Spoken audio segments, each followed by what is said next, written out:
ముగియబడను. మీ తలపై ముళ్ళు కిరీటం పెట్టి మీ వస్త్రములు తీసి మేము శిలువ మీద కొట్టి ఈట చేత పడితే తెరవబడిన చిత్తగించి నేను మహాపాపిగా ఉండినాను. నేను ఇప్పుడు స్మరణ చేసిన తిరుమరణమును దేవుని వాళ్ళు చూసి నరక బాధలలో నుండి నన్ను కాపాడండి.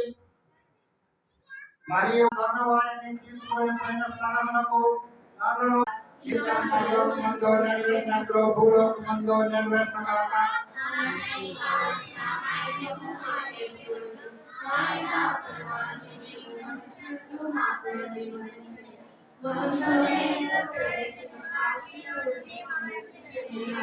దేవుని వారి ప్రసాదము చేత నేను మరియమ్మ వందనము.